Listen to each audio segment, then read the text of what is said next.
नमस्कार। आज हम बात करेंगे इतिहास के एक ऐसे दिलचस्प दौर की जब उत्तर भारत के तख्त के लिए तीन तीन महाशक्तियां एक साथ टकरा रही थीं। ये कहानी है जबरदस्त राजनीति की, युद्ध की और एक ऐसी महत्वाकांक्षा की जो कभी खत्म नहीं होती। तो आइए इस त्रिपक्षीय संघर्ष की गहराइयों को समझते हैं। और यही सवाल उस दौर के भारत के सामने सबसे बड़ा सवाल था। देखिए, महान सम्राट हर्ष के जाने के बाद उत्तर भारत में एक बहुत बड़ा पावर वैक्यूम मतलब सत्ता का खालीपन पैदा हो गया था। और जैसा कि हम जानते हैं, सिंहासन कभी खाली नहीं रहता, उस पर कब्जा करने के लिए हमेशा एक होड़ मची जाती है। और इस पूरी होड़ का सेंटर पॉइंट था कन्नौज। ये सिर्फ एक शहर नहीं था, बल्कि सत्ता का सबसे बड़ा सिंबल था। मतलब जिसने कन्नौज को जीत लिया, समझो उसने पूरे उत्तर भारत पर अपनी हुकूमत का झंडा गाड़ दिया। ये उस दौर की दिल्ली थी, एक ऐसा इनाम जिसे हर कोई हर हाल में हासिल करना चाहता था। तो हर्ष का साम्राज्य ढहने के बाद हुआ क्या? वही शुरू हुआ राजनीतिक उथल-पुथल का एक लंबा दौर, जहां हर छोटे बड़े शासक की नजरें उस खाली पड़े सिंहासन पर ही टिकी हुई थीं। मतलब माहौल में पूरी तरह से कंफ्यूजन था। इसी अफरा-तफरी में कई दावेदार सामने आए। कश्मीर के शासक ललितादित्य ने कुछ वक्त के लिए कन्नौज पर कब्जा भी कर लिया, पर उनकी पकड़ ज्यादा देर तक टिक नहीं पाई। ये छोटी-मोटी झड़पें तो बस एक बहुत बड़े तूफान के आने का संकेत थी।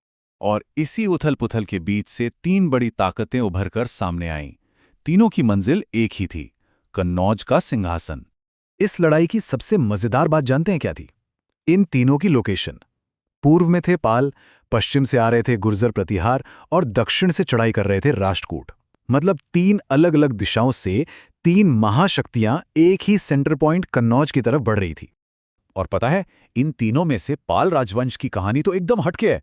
उनके जो संस्थापक थे गोपाल, वो किसी राजघराने से नहीं थे। उन्हें तो वहां के लोगों ने मिलकर अपना राजा चुना था, ताकि उस इलाके में फैली अराजकता खत्म हो सके।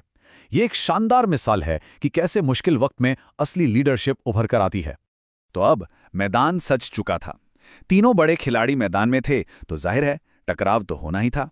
और यहीं से शुरू हुआ सिंहासन का असली खेल, जिसमें चालें थीं, हमले थे और जोरदार पलटवार थे। इस पहली लड़ाई का सीक्वेंस देखिए कितना दिलचस्प था। सबसे पहले प्रतिहारों ने पालों पर धावा बोल दिया, लेकिन इससे पहले कि वो कोई फैसला कर पाते, दक्षिण से राष्ट्रकूटों ने एंट्री मारी और पूरा गेम ही पलट दिया। उन्होंने प्रतिहारों को ही हरा दिया। और फिर जो हुआ वो और भी हैरान करने वाला था। राष्ट्रकूट जीत के बाद वापस दक्कन लौट गए। जरा सोचिए, इस एक चाल ने पालों के लिए मैदान एकदम साफ कर दिया। उनके दोनों बड़े दुश्मन, एक हारकर और एक जीतकर, सीन से ही गायब हो चुके थे। और पाल शासक धर्मपाल ने इस सुनहरे मौके को हाथ से जाने नहीं दिया। उन्होंने तेजी से आगे बढ़कर कन्नौज पर कब्जा कर लिया और खुद को उत्तर भारत की सबसे बड़ी ताकत के तौर पर साबित कर दिया। धर्मपाल की ये सिर्फ एक मिलिट्री विक्ट्री नहीं थी। उन्होंने कन्नौज में एक शानदार दरबार लगाया, जिसमें पंजाब और पूर्वी राजस्थान जैसे दूर दराज के शासकों ने भी आकर उनकी हुकूमत कबूल की। एक पल के लिए तो ऐसा लगा कि पालों ने ये जंग जीत ली है। धर्मपाल का ये जो गोल्डन पीरियड था, वो करीब करीब 790 से 800 ईस्वी के बीच अपने पीक पर रहा। ये वो दौर था जब उत्तर भारत में पाल साम्राज्य का डंका बज रहा था। लेकिन इतिहास की कहानियां इतनी सीधी सादी कहाँ होती हैं? जब लग रहा था कि अब सब कुछ पालों के कंट्रोल में है, तभी कहानी में एक जबरदस्त मोड़ आया। धर्मपाल अपनी इस जीत की नींव मजबूत कर पाते, उससे पहले ही पासा पलट गया।